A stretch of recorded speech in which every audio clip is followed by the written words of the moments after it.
They say history is written by the victors, but what if the truth was buried with the fallen? Every secret leaves a trace, if you know where to look.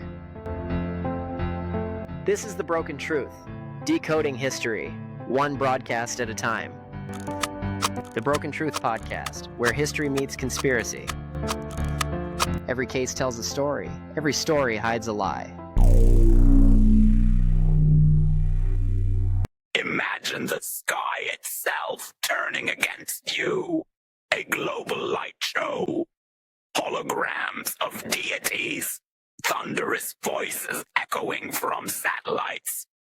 And the world falling to its knees, believing the end has come. But what if it was all a projection? Welcome back to the Broken Truth Podcast. I'm your host, Garrett, and today we're going to dissect one of the most chilling government theories ever proposed, Project Bluebeam. What if the apocalypse itself could be engineered?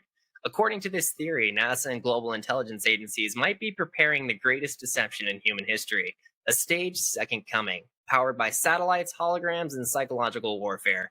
If you've ever questioned whether faith, fear, and technology could collide to control the masses, this episode is for you. Before we begin, make sure you're following the Broken Truth Podcast wherever you listen so you never miss an episode. Like this video or leave us a review if listening, and you believe the truth deserves to be heard, as it really helps the algorithm share our content with more people. And finally, join our Discord community for avid conspiracy theorists like yourself, where the conversation continues long after the show. The second coming has arrived.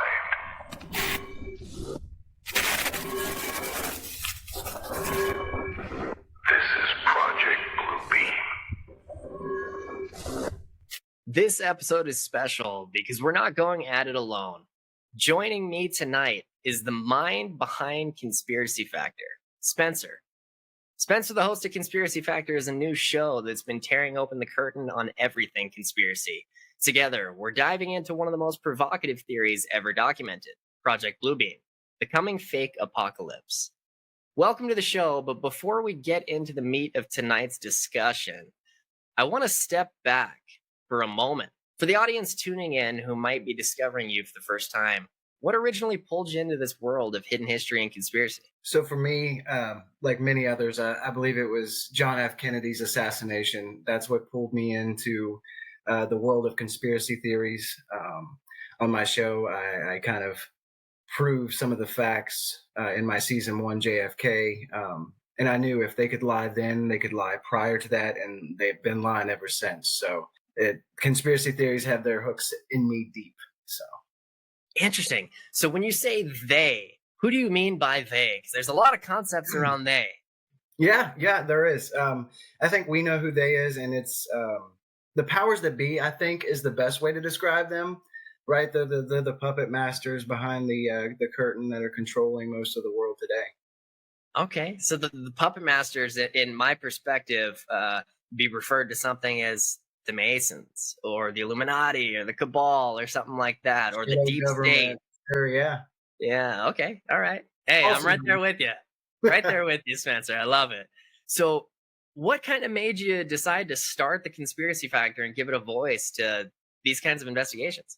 So there's a couple of things. I've listened to several other podcasters that I love, and I'm like, I ought to get into that. I think I could do that, and I think I've got a point of view and a perspective that most people haven't looked at or thought about. And so throughout the course of watching all the JFK things you can find on YouTube or Amazon or wherever, or reading everything and listening to every podcast, I thought it was my turn to give my spin on it, my spin particularly being the truth. And hopefully open a few people's eyes to it. Love it. I know, your first season JFK is dropping this Friday? Yep, Halloween.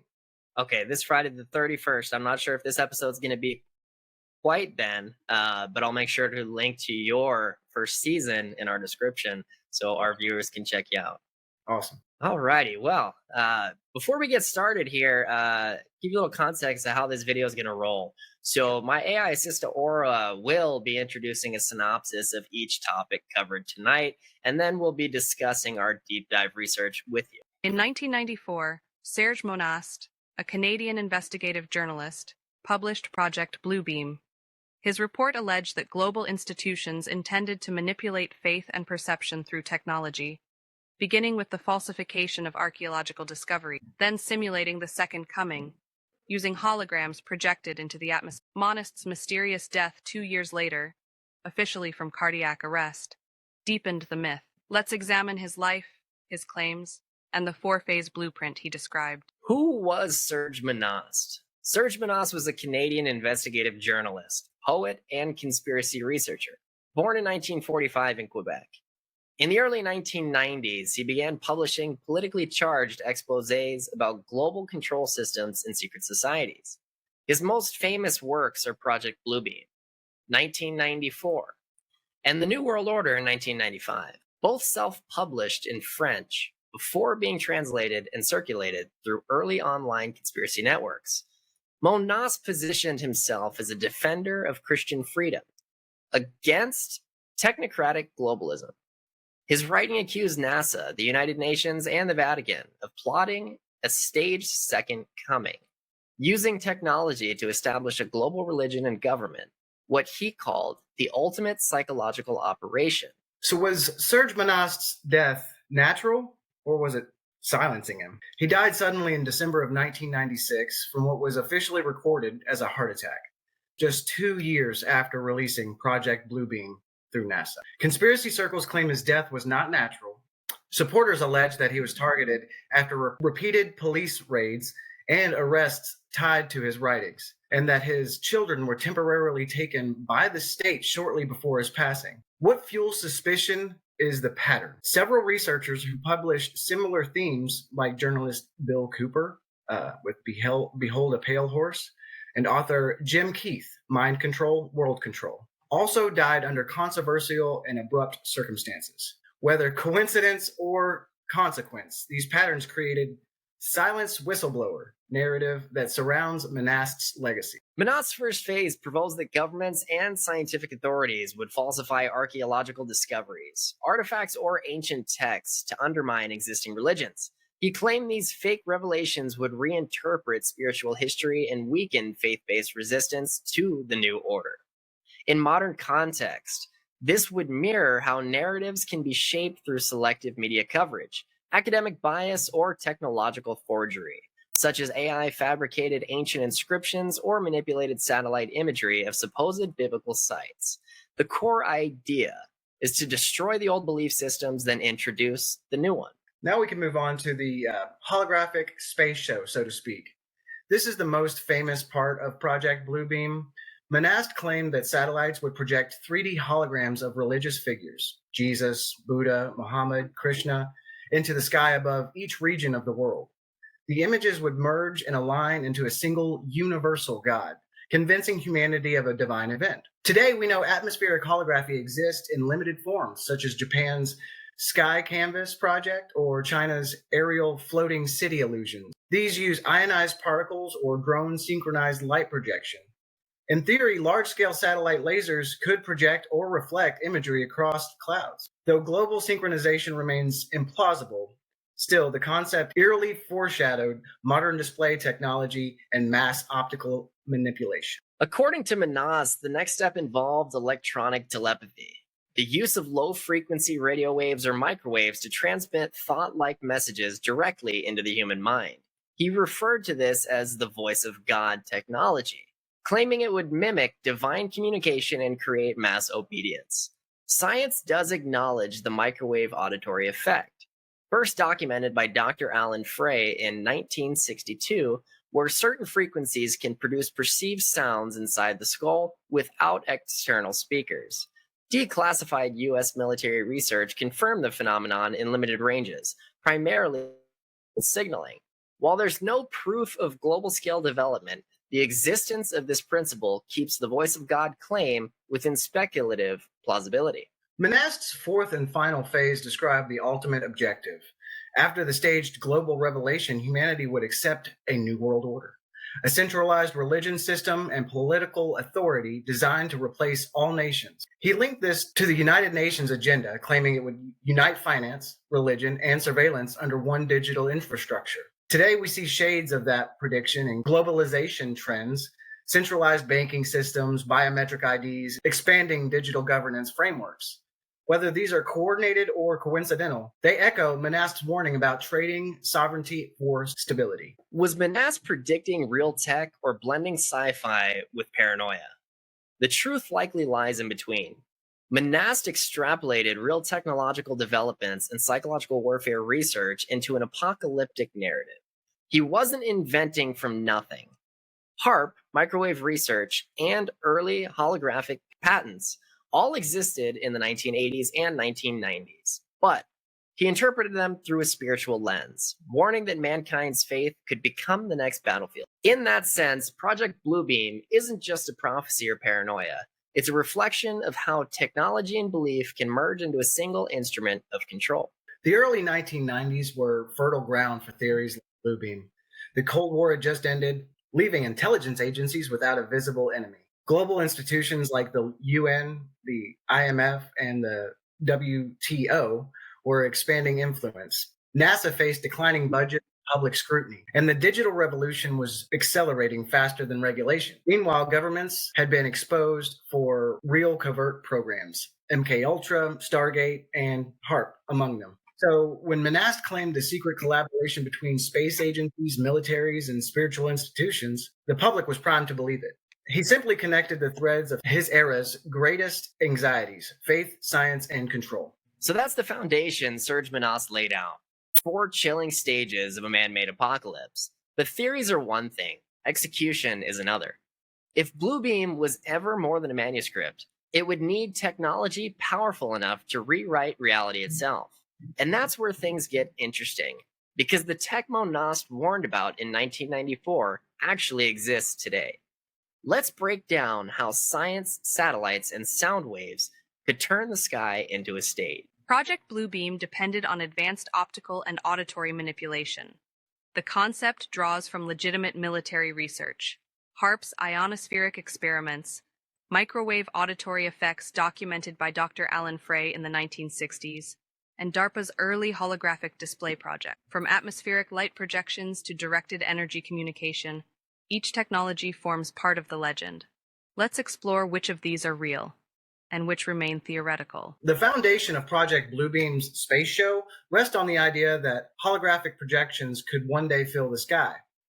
Japan's Sky Canvas project, which was launched by AILCO, uses microsatellites that release metal particles into the atmosphere, burning on re-entry to produce colored light streaks, essentially artificial shooting stars. It's entertainment science, not religious theater, but it proves controlled atmospheric visuals are possible. China's floating city phenomenon have been filmed multiple times since 2015. In each case, cities seem to hover over the clouds of Guangdong and Jiangxi. Most scientists call it a Fata Morgana mirage, light refracted through layers of humid air. But the viral images demonstrate how easily the human eye accepts illusions when context is removed. U.S. military hologram patents, such as the 1990s 3D holographic projection system and DARPA's Battlefield Illusion program, explored ways to project false targets or psychological decoys. None of these could span continents, yet they show that optical deception is a military interest, not pure fiction.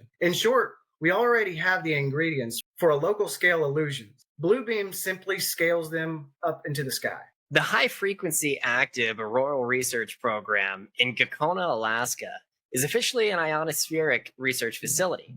It uses a powerful array of antennas to heat small portions of the upper atmosphere and study radio wave propagation. Legitimate science behind HARP helps improve satellite communication and study auroras. After 2015, it was transferred from the Air Force to the University of Alaska Fairbanks for civilian research. Suspected manipulation behind this conspiracy is that researchers argue its frequencies could modify weather, trigger earthquakes, or interact with human nervous system. No verified evidence supports that. But because HARP's capabilities include modulating electromagnetic fields, it became a convenient villain for theories like Bluebeam, an invisible infrastructure capable of painting the sky or influencing perception.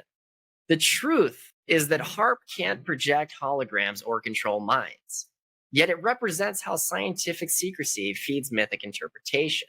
The voice to skull and microwave auditory effect. This part of Bluebeam claims that technology exists to transmit sound directly into the human head, an inner voice of God. The phenomenon is real. In 1962, biophysicist Dr. Alan Frey discovered that pulsed microwave energy could produce audible clicks or tones perceived inside the skull without external speakers. By 1973, the U.S. Army had documented the microwave auditory effect for potential battlefield messaging. Patents such as US 3951134, 1976, titled Microwave Auditory Communication System, describe exactly that, sending coded voice signals via pulsed microwaves. How small-scale tests work. The energy heats tissues in the inner ear slightly, causing a vibration that the brain interprets as sound. Range is limited, usually under a few hundred meters, and the beam must be tightly focused. Weaponized potential. In theory, a directed energy array could deliver subliminal commands or confusion effects to individuals or crowds.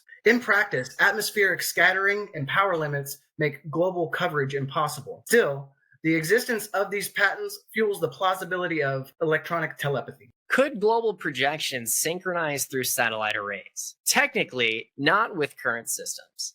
Satellite constellations can coordinate light displays, like SpaceX's Starlink flares, but not 3D holograms visible worldwide. Atmospheric conditions vary greatly for coherent projection.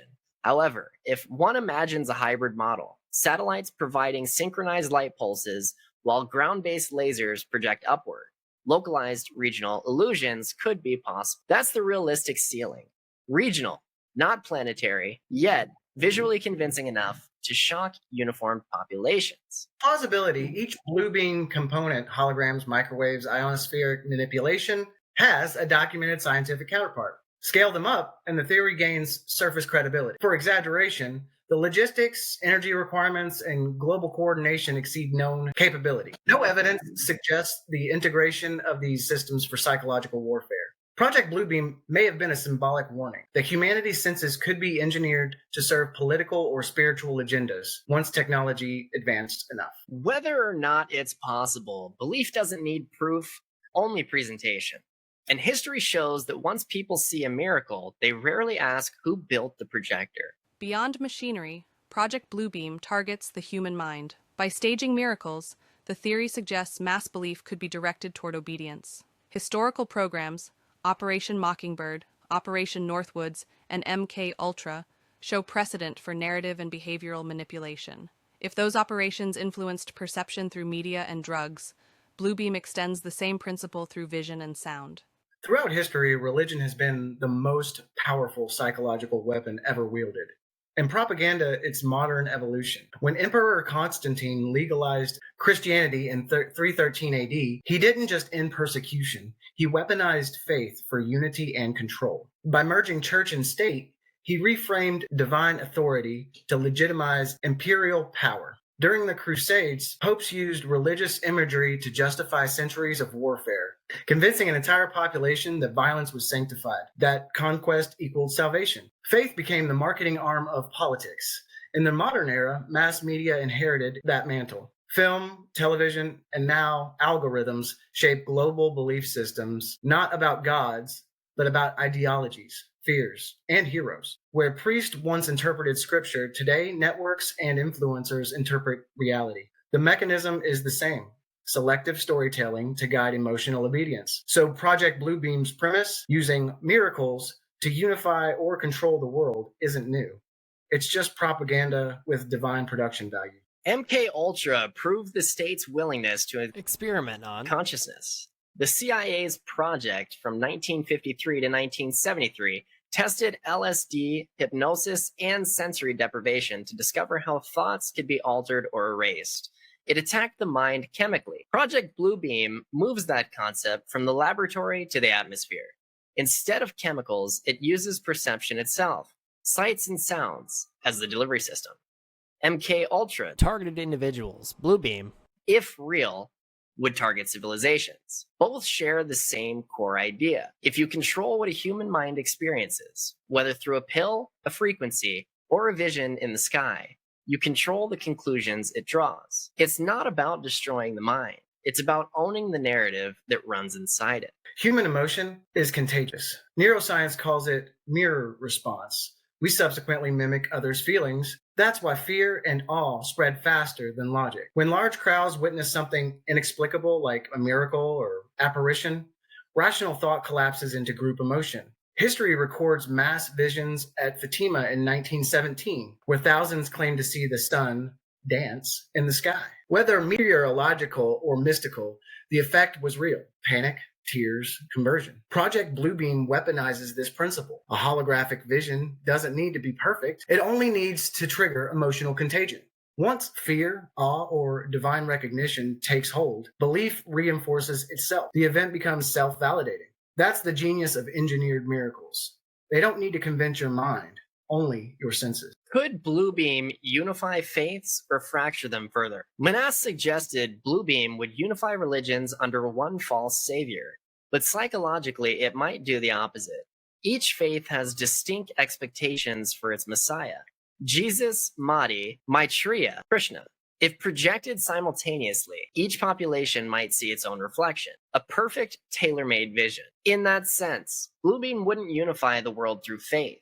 It would fracture it through revelation. Each group would claim authenticity, while elites play the role of mediator, guiding humanity toward a neutral one-world belief. Chaos breeds consolidation. Division leads to dependency, and that's exactly how control is maintained. This is where the line between theology and technology dissolves. If science can manufacture a vision that feels spiritual, does authenticity matter? Is divine defined by source or by effect? A holographic Christ that inspires peace might do more good than a real prophet ignored by the masses. A fake miracle that ends war could still unite billions. But once truth becomes irrelevant, replaced by utility, we enter moral freefall. Because whoever controls the machinery of revelation controls morality itself. That's the philosophical horror at the heart of Project Bluebeam. The idea that God could be replaced by graphic. We're already living in a proto-Bluebeam age. Virtual UFO videos spread faster than official statements. AI-generated miracle footage racks up millions of views before anyone can verify it.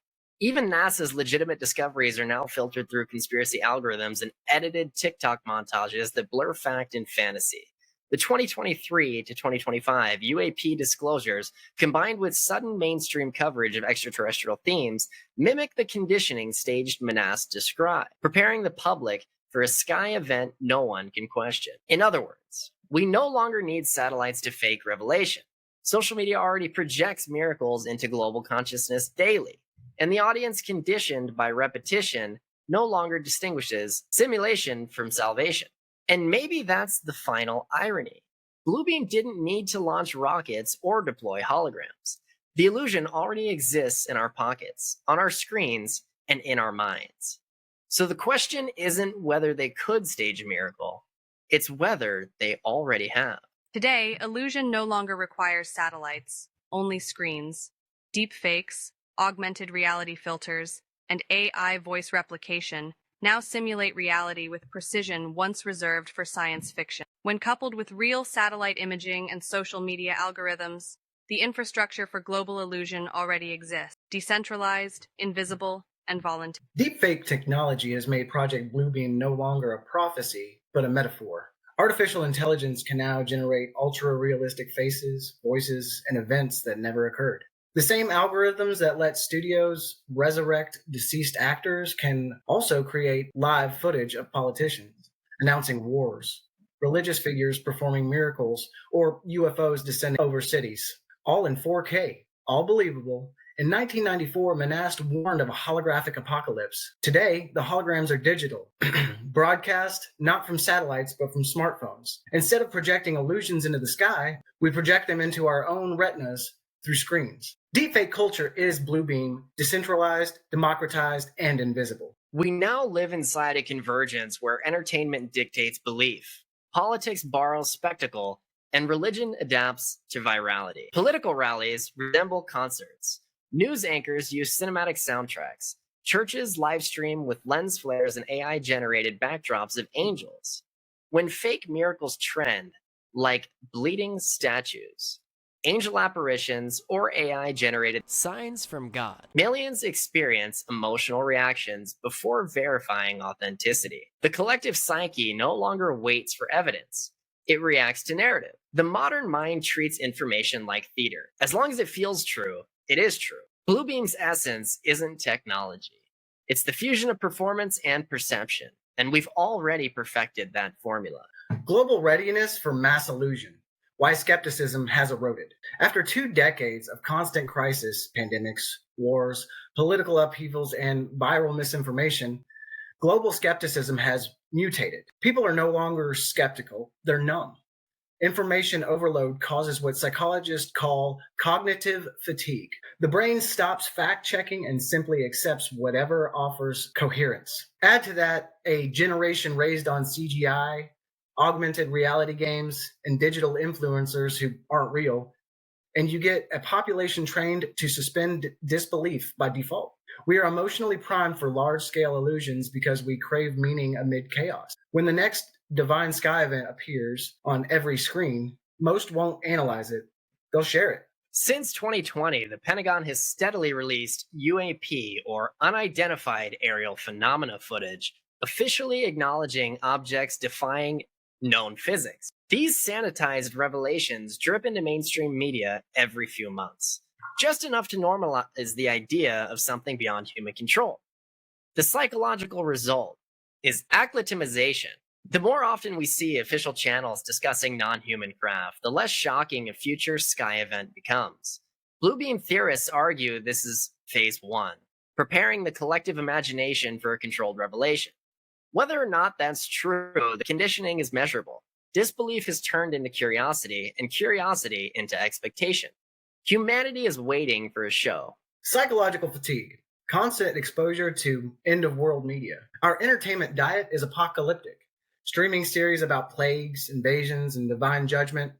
24-hour news cycles predicting economic collapse or war. The constant barrage of doom imagery dulls critical thinking and heightens passive acceptance. When every headline screams catastrophe, a real one feels routine. This fatigue creates a paradox. People crave hope but are addicted to fear. That emotional duality is exactly what an engineered event could exploit.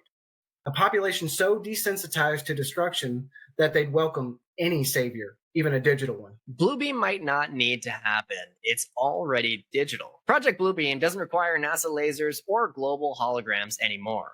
It already exists in algorithmic form of screens, influencers, and AI systems that curate collective belief. The illusion is continuous, self-sustaining, and voluntary. The apocalypse won't need to be projected across the heavens. It will unfold silently through the feed, frame by frame, scroll by scroll.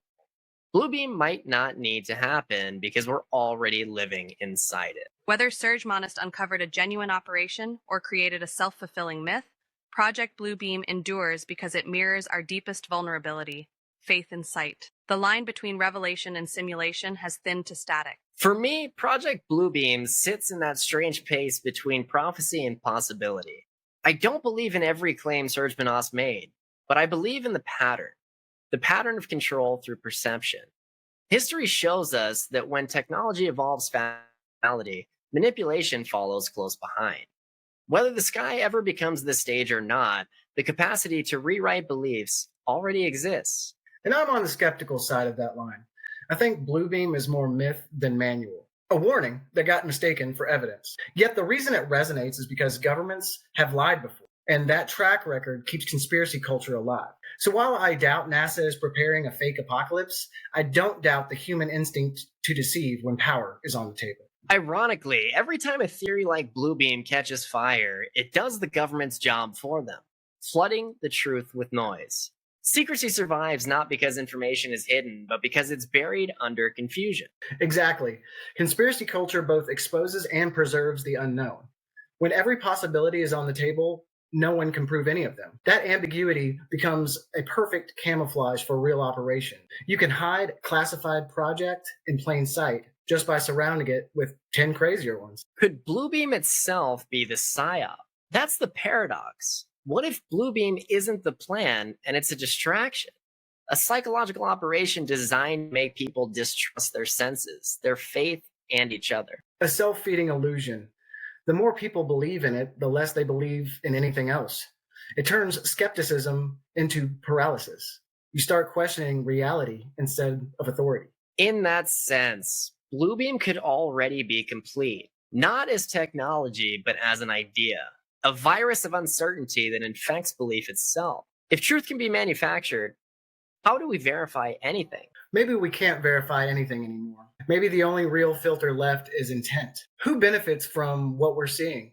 Who gains when we're afraid? That's the battle line of the modern age, discernment. In a world where reality can be edited, truth isn't discovered, it's chosen. We either chase clarity or collapse into comfort. Project Bluebeam reminds us that not every deception requires force, only faith. That the most powerful illusions are not projected into the sky, but into the human mind.